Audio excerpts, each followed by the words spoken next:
Good afternoon students. आज हम biology का अगला चैप्टर जीव और समष्टियाँ अर्थात ऑर्गेनिज्म एंड पॉपुलेशन का अध्ययन करेंगे। तो जीव और समष्टियाँ होती क्या हैं, उससे पहले इनकी चर्चा करें। जीव क्या हैं, समष्टियाँ क्या हैं, तो उससे पहले हम बात कर रहे हैं इकोलॉजी की कि इकोलॉजी होता क्या है, अर्थात पारिस्थितिकी। इकोलॉजी को कहें तो हम कह सकते हैं पारिस्थितिकी। ये है क्या? इससे पहले हमने पारिस्थितिक तंत्र पढ़ा था, अब बात कर रहे हैं हम पारिस्थितिकी की कि पारिस्थितिकी है क्या। अगर हम देखें पारिस्थितिकी को तो जो जीव होते हैं और जो हमारा पर्यावरण है उसके परस्पर संबंधों का अध्ययन हम इसी शाखा के अंतर्गत करते हैं। अर्थात जो इकोलॉजी है इसमें हम सीधे सीधे कहेंगे कि जीव और जो हमारा पर्यावरण है उसके बीच क्या संबंध है, उन सारे संबंधों का अध्ययन हम इकोलॉजी के अंतर्गत करते हैं। जो ये इकोलॉजी शब्द है, इकोलॉजी शब्द सर्वप्रथम रीटर ने दिया था 1968 में। और ये इकोलॉजी जो शब्द है ग्रीक भाषा के दो शब्दों से मिलकर बना हुआ है। ओकियोस मीन्स हो गया हैबिटाट और हाउस, अर्थात हैबिटाट मतलब हो गया आवास, हाउस अर्थात घर, और टू स्टडी कह रहे हैं लोगस अर्थात अध्ययन। तो जहाँ पर हम किसी भी जीव के आवासों का जो अध्ययन है वो सब हम इकोलॉजी के अंतर्गत करते हैं। तो बात कर रहे हैं हम कि इकोलॉजी होता क्या है, तो हम इसको ये भी कह सकते हैं कि जो हमारा पारिस्थितिकी है वह जीव विज्ञान की वह शाखा है जिसके अंतर्गत जो हमारी प्रकृति है उसकी संरचना और उसमें होने वाले जो विभिन्न प्रकार के कार्य हैं उन सारी चीज़ों का जिस शाखा के जीव विज्ञान की जिस शाखा का हम अध्ययन कर रहे होंगे उसे हम इकोलॉजी कह देते हैं। तो सीधे शब्दों में कहें तो सीधे सीधे कहेंगे कि जो हमारा पारिस्थितिकी है जीव विज्ञान की वह शाखा है जिसके अंतर्गत हम प्रकृति की संरचना एवं उसमें होने वाले विभिन्न प्रकार के जो कार्य होते हैं उनका अध्ययन करते हैं, उनको हम पारिस्थितिकी अर्थात इकोलॉजी कहते हैं। तो जो हमारा पारिस्थितिकी है तो उसका अगर हम संगठन देखें तो वो 4 स्तरों से मिलकर बना हुआ है। वो 4 स्तर होंगे, जीव हो गया, दूसरा आ जाता है समष्टियां हो गया, तीसरा आ जाता है समुदाय हो गया, चौथा हो गया जीवोम जिसको हम बायोम भी कहते हैं। इन 4 चीज़ों से मिलकर किसी भी जो हमारी पारिस्थितिकी है उसका स्तर मिलकर बना हुआ है। तो बात आती है जीव क्या है, समष्टियाँ क्या हैं, समुदाय कहें या जैव समुदाय कहें, बात एक ही है, और जीवोम कहें। तो ये है क्या? पहली बात कर रहे हैं हम जीव की कि जीव क्या होते हैं, अर्थात ऑर्गेनिज्म अर्थात जो हमारा पर्यावरण है उसमें पाए जाने वाले जो प्रत्येक प्रकार के जीवित घटक होते हैं। जीवित मतलब अर्थात जो सजीव प्राणी हैं, जो भी जीवित घटक हैं वो उन सबको हम जीव कह देते हैं। दूसरा समष्टियाँ अर्थात समष्टि क्या है, समष्टि अर्थात पॉपुलेशन अर्थात जैसे हम बात करें तो हम कहें कि जो एक ही जो हमारी प्रजाति होती है, जो एक प्रजातियों का जो समूह होगा वह हमेशा समष्टि कहलाती है। तो सीधे सीधे कहेंगे कि एक ही प्रजाति के समूह को समष्टि कहते हैं। और जो हमारा जीव है और उसका जो पर्यावरण है, ठीक, उसके बीच जो भी पारस्परिक क्रियाएं हैं उनका अध्ययन हम हमेशा समष्टियों के अंतर्गत कर देते हैं। समुदाय कह रहे हैं, समुदाय मतलब हो गया अर्थात एक से अधिक, पहले हमने कहा कि एक ही प्रजाति तो कह दिया हमने समष्टि, अब एक से अधिक प्रजातियां जो भी होंगी वो चाहे प्राणी हो या फिर पौधों का हो, ऐसा जो समूह होगा वह हमेशा समुदाय कहलाएगा। सीधे कहेंगे एक या एक से अधिक प्राणी या पादपों का जो समूह होता है वह हमेशा समुदाय कहलाता है। जो समुदाय होंगे वो 3 प्रकार के होंगे। कौन से 3 प्रकार के? पहला पादप समुदाय, दूसरा जंतु समुदाय,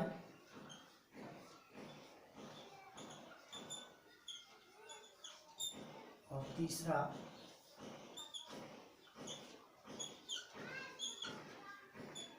सूक्ष्म जीवी समुदाय।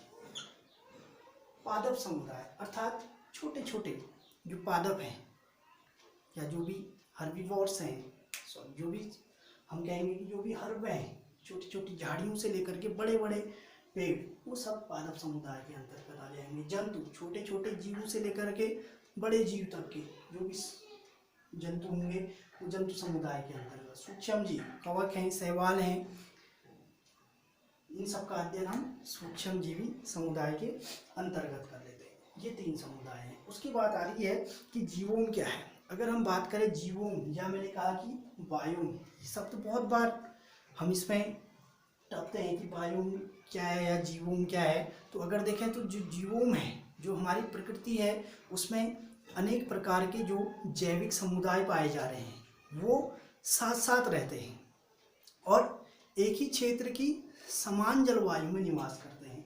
तो जब एक क्षेत्र की जो हमारी समान जलवायु है उसमें निवास करने वाले जो भी जीव होंगे तो उन जीवों को हम उनका जीवोम कह देते हैं। तो सीधे सीधे कहेंगे कि एक ही क्षेत्र की समान जलवायु में निवास करने वाले जो भी समुदाय होते हैं उन समुदायों को हम जीवोम कह देते हैं। एक चीज और आती है इसमें, जीव मंडल या जैव मंडल जिसे कह रहे हैं हम, बायोस्फीयर।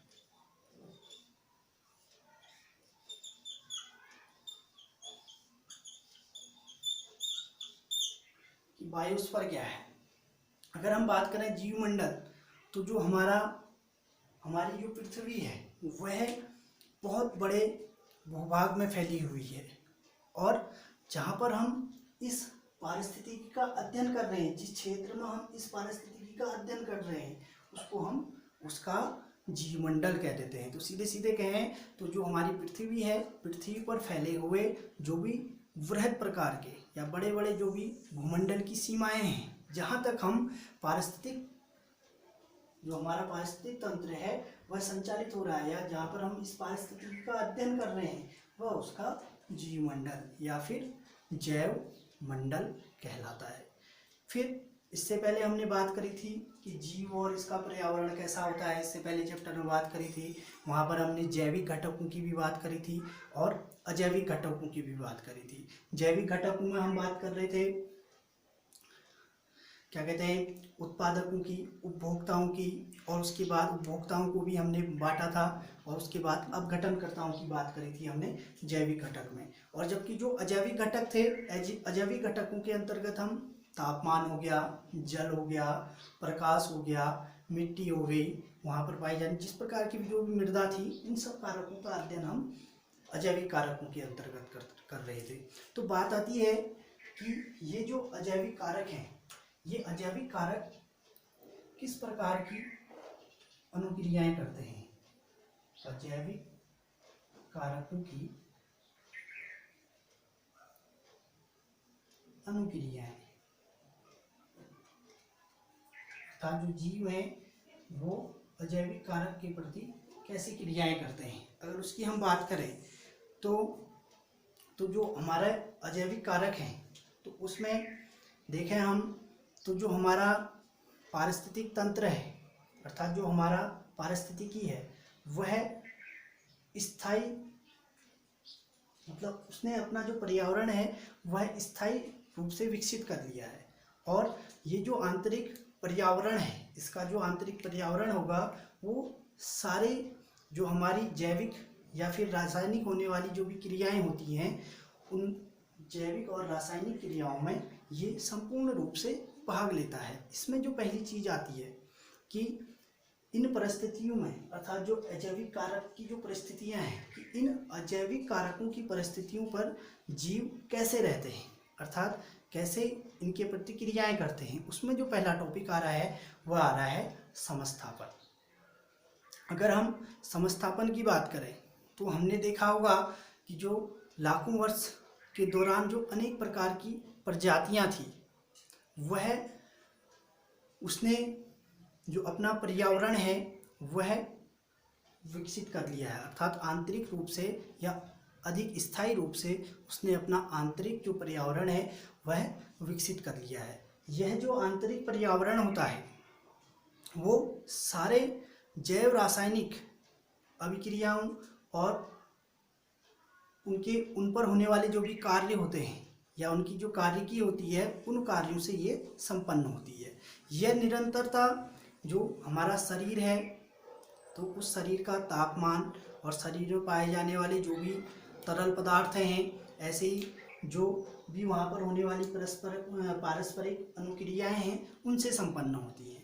तो जीव की यह जो अवस्था होती है, उस अवस्था को हम समस्थापन कह देते हैं। तो सीधे सीधे कहेंगे कि जो जीवों में पाई जाने वाली निरंतरता होती है, तो उनके शरीर की अधिकतम, जो उनके शरीर का अधिकतम तापमान और जो शरीर में पाए जाने वाले विभिन्न प्रकार के तरल पदार्थ हैं और उनकी जो सांद्रताएं हैं, तो उनके कारण ये क्रियाएं संपन्न हो रही होंगी। इन क्रियाओं को ही हम समस्थापन कह देते हैं। दूसरा आता है संरूपी, अर्थात संरूपण करना, कैसे संरूपित रह सकते हैं।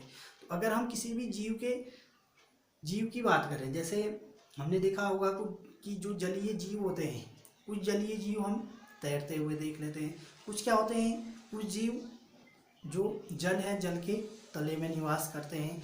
तो अगर हम बात करें तो जो जीव होते हैं, जो जलीय जीव होंगे, अगर हम उनके शरीर के तापमान की बात करें तो वह परिवेश के तापमान के अनुसार लगातार बदलता रहता है। या हम किसी भी जीव की बात करें तो जो जीव होंगे, जीव का जो शरीर का तापमान होगा वह परिवेश के अनुसार लगातार बदलता रहता है।